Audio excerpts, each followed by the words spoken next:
জীবন দিল এবং যে দেশের জন্য লড়াই করে জুলাই বিপ্লব বিজয় পেয়েছি আমরা হাদিদের মাধ্যমে, সে একজন বিপ্লবীর খুনির আজ এতদিন পরও আমরা বিচার পাচ্ছি না। আমাদের রাষ্ট্রের এজেন্সির যারা তাবেদার বা ভাড়াটের সাংবাদিক বিদেশ থেকে প্রচার করছে হাদি দেশ ছেড়ে চলে গেছে। আমাদের আইন শৃঙ্খলা বাহিনী এখনো কোনো সদুত্তর দিতে পারেনি।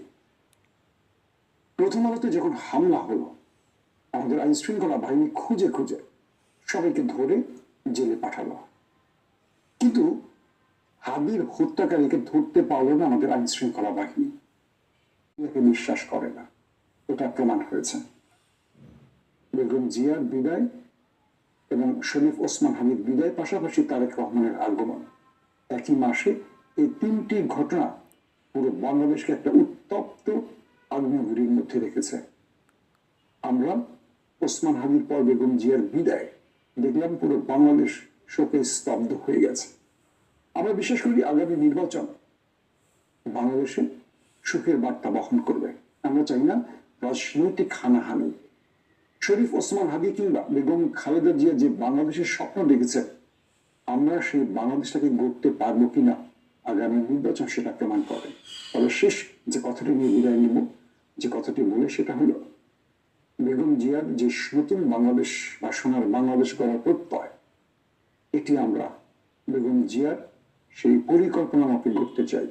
শরীফ ওসমান আধিপত্যবাদ বিরোধী যে লড়াইটি করেছিল, ইনকিলাব মঞ্চ নামে যে লড়াইটা শুরু করেছিল, আমাদের প্রতিবেশী শত্রুর বিরুদ্ধে যে লড়াইটা শুরু করেছিল, এটা স্বাধীন রাষ্ট্রের যে স্বাধীন নাগরিকের ক্ষমতা বা স্বাধীন নাগরিকের যে অবস্থা, তার মূল্যায়ন, তার রাষ্ট্রের অধিকার, সবকিছু নিয়ে শরীফ ওসমান হাদির যে লড়াইটা, সেটা এখন আমরা অব্যাহত রাখবো। কারণ ওসমান হাদির পর কোন একটা বুলেট হয়তো আমাকে খুঁজছে। আমার এই কথাগুলো যারা শুনছেন, জানি না কোন কথাটা শেষ কথা হবে, তবে এইটুকু বলতে পারি, এই রাষ্ট্রের জন্য ওসমান হাদির দেখানো পথ আমরা অনুসরণ করে চলব এবং ওসমান হাদিরা জীবন দিয়ে এই রাষ্ট্রকে আরেকটা ভিত্তির উপর দাঁড় করাতে চেয়েছে। এই রাষ্ট্রে কোন বর্গীর কাছে, দখলদারদের কাছে, আধিপত্যবাদীদের কাছে আমরা আর মাথা নত করব। একটা বিপর্যয়, খুবই সাময়িক বিপর্যয়।